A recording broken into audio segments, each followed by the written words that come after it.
Peace amongst beings can only happen if they are all striving for evolution. Otherwise, no amount of effort can bring about that peace. If they all strive for evolution, their attention would be on high and divine, not on each other's nonsense. They would also automatically know the right behavior for any situation from this attention on divine. Peace comes from creating connection to divine, not entangling strings with each other. What a brilliant point. Like when people are staring down the barrel of eternal judgment, the final judgment, being able to care about very much else doesn't bode well. It doesn't indicate good things about your common sense or intelligence. I love how in the United Kingdom, even if people don't have their attention on divine, they do very much have it on their own business. Like there is a certain sense of shame that they should at least be pretending to have it on divine. And I quite like that way of doing things.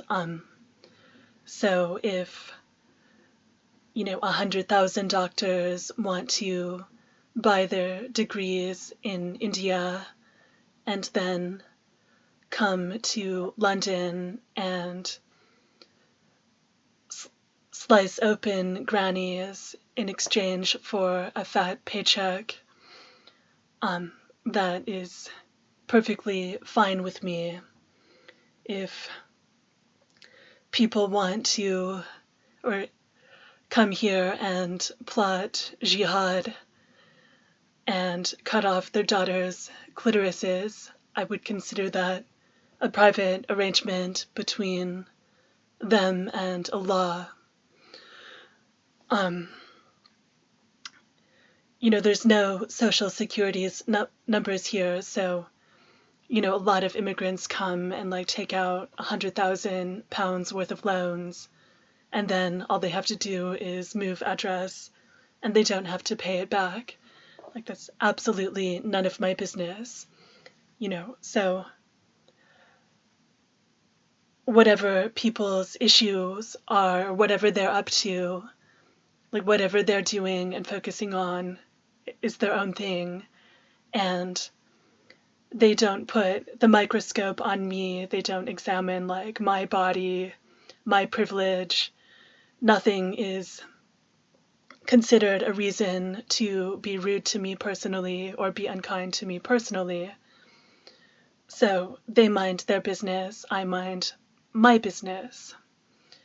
So America does not have that arrangement, obviously, and things have gone very, very wrong. It's a violent war zone. Most of it anyway. I think some of the parts that were settled by brunettes kind of managed to do okay. I guess the immigrants learned from the extremely Punjabi residents that, they can expect a certain amount of unenthusiastic handjobs per year and be very aggressive in that way, as long as they keep the vibe somewhat palatable. And it's less than ideal, but it's better than what the rest of America has managed. Yeah. And I think like in the UK, like the aristocracy, they're all like black haired. Um, and America was mostly settled by blondes. So like there's different shades of translucent, and so like the whiter someone is, like the harder it is for them to just be direct and straightforward. So if Robert Johnson sells his spirit to what he thinks is the devil, he'll write a couple songs about that. If every translucent entertainer in history sold their soul to what they thought was the devil, there's not going to be a single song about it. Because being straightforward and direct is not happening. Like it just can't happen. Like, yeah, there's a lot of great things about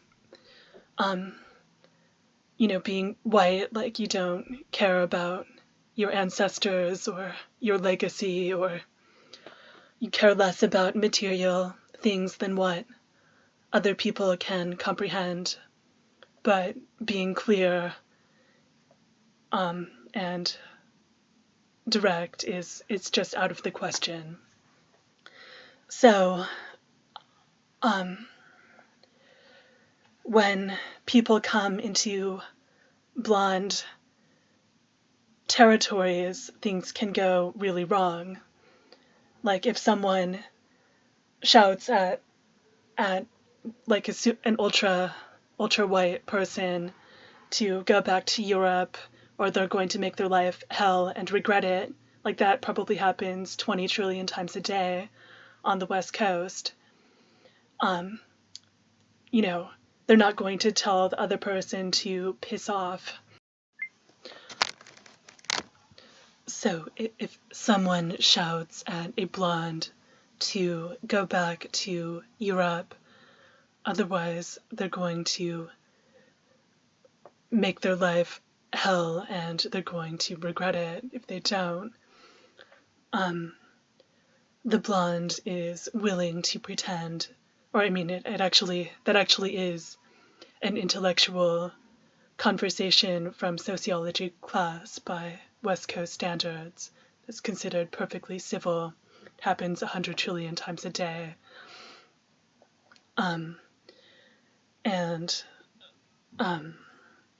Everyone is just willing to pretend that's like completely normal.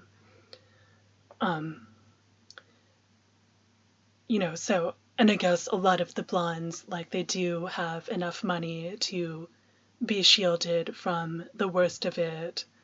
And then they also have a lot of drugs. So they're just in an altered kind of mental state and not really like that worried about the other stuff. But the people who are bearing the brunt of that abuse, which is relentless, it's an all day, every day thing with like no breaks. Like you go into a bank, the immigrant person teller will like try and not count one of the 20s and pocket it. Like you go on a bus, you're verbally abused and like looked at as prey. You go to seek help for domestic violence and you're mocked and dismissed. Like it's just like a relentless, no respite, no quarter situation. And then, people go online or they go to school and they learn who to blame for this situation. And I guess I'm just curious, like how the people who are going to get blamed expect to live. Like maybe they have other plans that they haven't clued me in on. I don't know. Um, but that might be something to think about, or maybe they just are totally oblivious and refuse to find out how nobody has their attention on the higher, nobody has their attention on anything interesting. All the attention is like on that nonsense. And I only see it ending in a bloodbath. I don't see how else it's going to go. So, anyways, like, PT is here and providing a chance to do better and put attention on things that actually matter, because not only is the other stuff a huge bummer, but it's also just so boring. Like, none of these people are worth paying attention to particularly. I mean, just hopping from pond to pond is, it's no way to go. Like, taking pride in your own pond is, like, should be illegal. Like, if anyone wanted the best for humans, they would make it illegal. But the opposite is happening, so. Right. Yeah.